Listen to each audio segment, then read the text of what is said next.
Carlos Viera, buenas tardes. Buenas tardes, estimados. ¿Cómo estamos todos por ahí? Cada día mejor, más Saludos, me perjudica. saludos a Leo también, que anda de vacaciones, parece. Hoy no le tocó Bueno, clases. seguramente. Muy bien. Eh, yo quiero a todos recomendar pocas veces ocurre, ¿verdad? Que uno tiene que recomendar una película en alguna de las plataformas. Y no entiendo cómo fue que se escapó, que a Netflix se le escapó una película sobre la realidad chilena. La película se llama Cordillera, es relatada por un fotógrafo y un escultor que volvieron a Chile después de mucho tiempo, pero que tenían grabado instancias de la resistencia del pueblo chileno que hasta a mí me sorprendió de manera extrema de ver esas instancias que hubieron heroicas de esas juventudes que lucharon ahícamente, enconadamente, contra un régimen dictatorial tremendo. Heroicamente fue registradas las hazañas de esta gente, y bueno, que pagaron muy caro su osadía de enfrentarse a una dictadura de la ferocidad de la dictadura chilena. Muchas cosas eran remembranzas de lo que pasó acá y qué bien pintado estaba, además eran documentos de la vida real, pero lo que me llamó más la atención fue que en la narrativa termina haciendo reflexiones, se terminan haciendo reflexiones en el sentido de que, bueno, pero a ver, después de tantos años y después que termina el proceso de dictadura, ¿qué pasó? ¿Quién ganó acá? Y se dice, y en realidad tenemos que decir que en este Chile que encontramos hay un chileno que no es el mismo de antes, que hay un chileno que estaba ganado por esa saña represiva y que muchos de sus aspectos de razonamiento, de su lógica, tenían cambios con respecto a los de antes, que se justificaban cosas que antes no se deberían de justificar, y que dos puntos medulares, el orden y el neoliberalismo, esos dos puntos medulares quedaron muy grabados en la conciencia de los chilenos. Neoliberalismo creo que todavía existe, y decían estos relatores, recomiendo que lo hagan, que vean, decían ellos, porque a veces la opinión que viene de afuera más refrescada y siempre está con cuestiones que uno dice, porque cuántas veces decimos el neoliberalismo es malo, y estos dijeron, estos economistas que las tuvieron todas consigo, que Pinochet les dijo hagan y deshagan, vinieron desde Chicago, de la Universidad de Chicago, con la nueva onda neoliberal, y ¿a qué? A operar en Chile en forma totalmente sin ningún tipo de problemas. Chile fue territorio muy lacerado por la represión, y entonces esta gente decía, vengan inversores, acá no hay sindicato, vengan inversores, la rentabilidad en Chile va a ser alta, vengan inversores, tengamos orden macroeconómico, que no haya inflación, pero que la producción de Chile no sea para ellos. Y esto como que prendió, y entonces uno hablaba con los chilenos y encontraba que aun cuando se tenía una visión que quería ser progresista, estaban apegados a esa lógica del pensamiento neoliberal que había penetrado muy adentro en muchos amplios sectores del pueblo chileno, en los intelectuales y en muchos economistas, claro que sí. Al punto de que empezamos a tener la noción de que quizás los que estamos fuera de foco éramos nosotros, los que decíamos que eso era toda una aberración. Y bueno, traigo a colación esto porque el tema del neoliberalismo expresado, el del gasto social, fue en Chile donde se implantó. Y en la parte, especialmente en la seguridad social, fue en Chile donde se implantó. En Chile donde la educación no es gratuita a nivel terciario. Y entonces se forman élites, que son las que pueden estudiar, llegan a profesiones y se reproduce el círculo vicioso de la pobreza. En Chile, donde la seguridad social ahora tuvo que ser replanteada, porque el experimento chileno de la SAFAP, que se extendió, o como se le llame en cualquier lugar, que se extendió a toda la América Latina y a varios países más, bueno, tuvo que ser revertido en muchísimos países de los que se extendió luego, y en la propia Chile, que tuvieron que, en la crisis que pasaron, donde el pueblo chileno se rebeló y pudo decir, eso de la SAFAP fue un robo, devuélvanme aunque sea una parte porque estamos en la lona, porque nuestro consumo actual no resiste a ahorrar para el consumo futuro. Esa mentalidad capitalista que se introdujo a forces en el pueblo chileno, eso es lo que yo considero importante. Eso es lo que yo creo que en nuestro país puede pasar algo similar, que hay rasgos del neoliberalismo que imprendan y que ganan conciencias y se pintan como intelectualidades modernas. Defender, por ejemplo, que necesariamente tiene que ser capitalizable el ahorro de los trabajadores para que estos obtengan una jubilación decente, justamente es un concepto arraigado en que el capitalismo es el sistema que da solución por la vía de lo que es el mercado, que la rentabilidad del ahorro es, o sea, el mercado, es lo que garantice los futuros pagos de pasividades.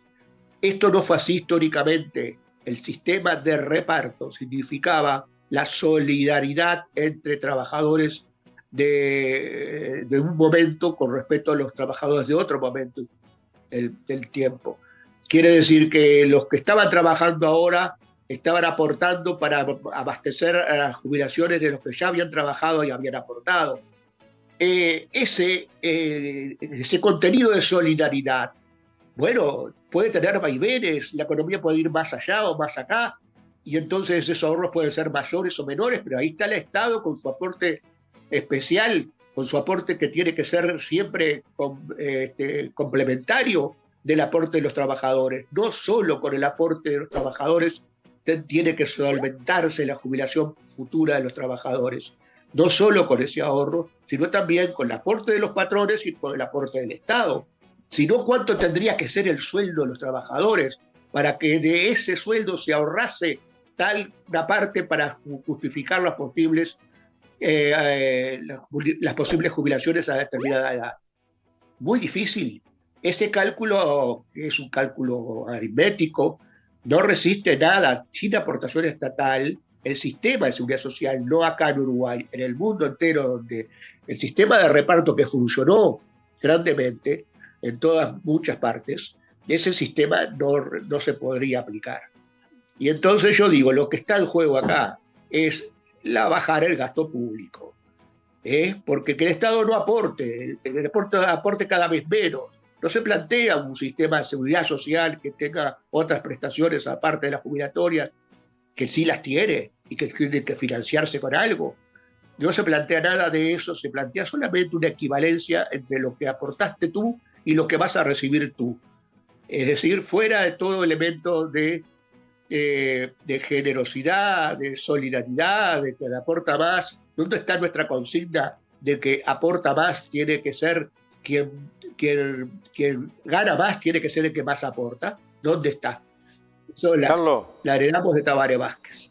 Entonces yo voy a estas reflexiones porque nos pintaron un sistema de capitalización que aseguraba a muy pocos, asegura a los que ganan muchísimo esa renta, ese pilar Carlos Viera, estamos ahí con Leonardo Fossati, que está también acompañando tu participación ahí.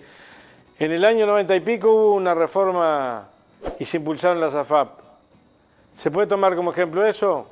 ¿Lo malo que ha sido o lo bueno que ha sido? Sí, claro, y nos dijeron que con eso arreglaban, que si al BPS le aliviásemos jubilaciones futuras porque esos aportaban la mitad de sus aportes a la SAFAP. La SAFAP le iba a dar la mitad de la jubilación, que así que el BPS se iba a privar, se iba a salvar de pagarles esa mitad de la jubilación y para el futuro iba a tener mejor. Pero que no se preocupasen, que la SAFAP iban a tener una buena jubilación. Eso fue una mentira. Eso le sirve nada más que a muy pocos. Y la mentira se descubrió. Pasaron 25 años y el gasto horrible en el sistema de seguridad social se mantiene. ¿Cuál es el gasto horrible? ¿Cuál es? El aporte estatal del 20% del total que se paga en el BPS. Ese es el gasto horrible. Van a terminar diciendo que la salud pública no debe ser más que un seguro individual de salud como hay en otros países y que el que no lo paga se muere porque no hay atención estatal complementaria, no hay aporte estatal complementario. Van a terminar diciendo de que si aumenta mucho el salario es malo porque resulta nos lleva la competitividad del país a caer y entonces no se debe realizar. Es decir, no hay, y yo voy a eso, voy al fondo del problema de la SAFAP y el plebiscito constitucional, voy al fondo del problema, no voy a si la papeleta es de tal forma redactada o de otra forma. Eso lo veremos después, eso es otro tema. Voy al fondo del problema. Primero, es un problema que si no se arregla en el ámbito constitucional, muy difícil se arregle. Segundo, hubo que recurrir a ese sistema para arreglarlo antes cuando los asalariados tenían que aportar al BPS y el BPS después de jubilar, cuando se jubilaban, no les aportaba, no les generaba las pensiones y las jubilaciones acordes a lo que correspondía, sino que no se ajustaban, lisa y llanamente no se ajustaban por la inflación. Entonces hubo que recurrir a ese sistema. Y lo que se trata de corregir es que el gasto mayor que implica eso, que es justo, que así sea, no se realice y que le pongamos a pagar los intereses de la deuda externa con fluidez. Bueno, yo creo que el problema del largo plazo es un problema que tenemos que abordarlo con más seriedad, como decía Blair, más seriedad. Estas cosas como la seguridad social justamente no se arreglan con medidas de corto plazo, son medidas de largo plazo en las cuales tiene que haber muchísimas más variables, en las cuales tiene que haber desenvolvimiento económico, no cómo le van a asegurar a la gente un bienestar del futuro a sabiendas de que ese tramo de capitalización va a funcionar más o menos y que por lo tanto no pueden garantizarlo dependiendo de cómo le vaya al país. ¿Cómo le vamos a pagar a esa gente la renta con los propios dineros que el Estado transfiere a las AFAP, que son dineros genuinos que se tenían en la capitalización? ¿Por qué se capitalizan los ahorros del propio Estado? No hay rentas afuera del Estado que capitalicen. A menos que me digan que un plan de vivienda, bueno, eso es otra cosa, pero así no ha sido lo primordial. Ha sido que los fondos del Estado, simplemente el Estado pagase intereses. Así que atendíamos un alivio en el largo plazo con el sacrificio de un corto plazo. Y así no fue. Después de 25 años, el sacrificio del corto plazo fue lo que primó. Nunca se hace, a ver, los economistas están avesados, nunca se hace un proyecto de inversión primero sin establecer la distinción entre las dos opciones. En este caso, con la SAFAP y sin la SAFAP. Hagan los cálculos a ver qué daría una cosa y con la otra. Y segundo, nunca se hace un sistema para que alivie el largo plazo si uno está desconociendo la recarga que se da en el corto plazo. Si sacamos lo que sacamos del BPS, 2 puntos de producto, 2 puntos del PBI anuales, se transfieren del BPS a la SAFAP y se consideran gasto del BPS. Bueno, así, claro, nada va a dar resultado. Bueno, mis reflexiones iban por ese lado. No me refiero entonces a la redacción de la papeleta, no me refiero al tema de la edad, no me refiero al tema del salario mínimo nacional, me estoy refiriendo entonces al problema de fondo y que a él me quería remitir, porque no quiero que Uruguay sea el Chile, no quiero que Uruguay tenga ese resabio, esa mochila del neoliberalismo en la mentalidad de la gente, y esto lo que hace este sistema, lo que está haciendo es arraigar en la gente de que su capitalización es lo que vale, no existe solidaridad, no existe nada, y así no vamos a salir nunca adelante con un cambio fundamental como el que queremos. Gracias, Carlos, un abrazo grande, gracias por estar, gracias por tu compromiso, porque sé que ha hecho lo posible y lo imposible para salir hoy. Muchas gracias. Hoy andaba complicado. Gracias a ustedes por el aguante. No, acá me hasta fui lunes. 2 segundos y pasó de todo. Apareciste vos, me te presentaron. Y sí, efectivamente estoy de vacaciones, estamos en el receso de vacaciones de primavera. Así que bueno, por eso lo que decías al principio. Así que bueno, te mando un saludo, Carlos, que andes bien.